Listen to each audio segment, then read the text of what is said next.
Canaan Blackwell. I'm a student here at Penn State. I'm studying entrepreneurship and finance. My dad started House of Manna in 2010. He started in a Homewood library. We would rent a U-Haul and we would get all the equipment from the basement in the presbytery, and we would set it that we do a breakdown and we take it back to the north side in the middle of the night. So yeah, it was a family effort. House of Manna, you could have a drug addict, a lawyer, a hooker, everyone, all God's people were in one place. It was a judge-free zone. So the first time I went to Surf City, I think I was 9 years old, and my dad was like, yeah, Canaan, we're gonna go to this Christian camp. And House of Manna, we didn't have an official youth group yet, but my friend Jericho, he had a group of friends from the north side, and so he brought them along, and then that's how I became close with them. When my dad got sick, I was either 13 or 14, and I think I was in 7th grade, and it was kind of like a surprise to us, because at first my dad, he thought he had a leg, a sport injury, because he played college football, and so he thought it was just a old time injury he had to get rehab for. But then he was having pain in his leg, kept getting more swell, so they said we'd do an MRI, or it was some type of CAT scan or something. And that's when they said that he had cancer. My dad, he would always preach to us to stay positive and just believe in God. And that's when I learned a lot, that it's God's will be done. That's what my dad would say all the time. So even though what's going on with me and life, you might not understand, but everything in life is God's will. So that's what we would try to do. We try to stay positive. Even if you try to feel bad for him, he would just start laughing, or he would pray with you. And it was definitely difficult while he was sick, but it wasn't as difficult as after. It happened fast. He had went into in-home hospice. I didn't know that meant that there's nothing else the doctors can do. They'll pass away soon. And especially when you see family members coming from far away, you kind of start to get the picture a little bit. I kind of went through a really confused time, because I talked to him a lot about everything. So I didn't really have anyone to talk to them that well. But when I went to school, I was able to get a therapist.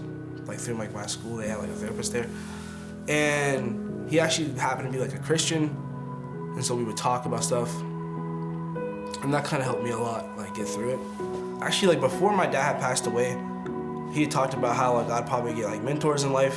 So in Surf City 2017, I was able to go with St. Philip's Church, and I was able to be a leader for their middle school boys with Corey. He helped mentor me through the grief I was going through. I actually came back to Surf City the following week. I went back to Pittsburgh for a couple of days, and I came back with a House of Manna with our high school boys, Corey and Jack. They would help us do Bible studies early in the morning by the lake, so we wake up before camp starts. There was some really deep conversations and pain that the people that I were with got to speak about for the first time.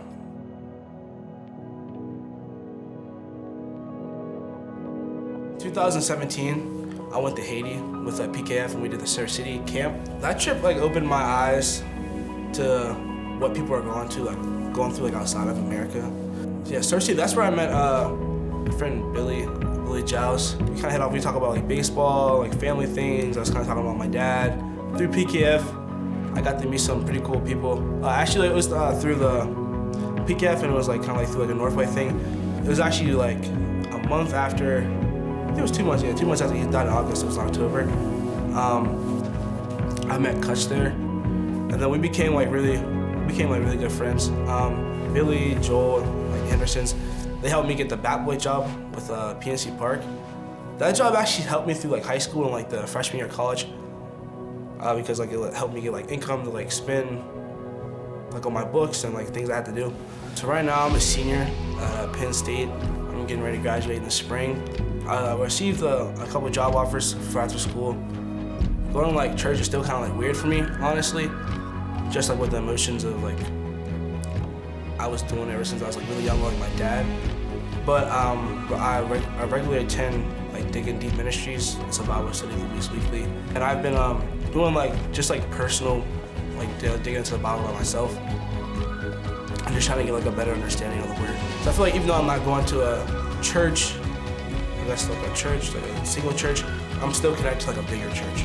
Especially with like the people I know at PKF and like Northway and everything. It's like a network, like a bigger church, not like a single place.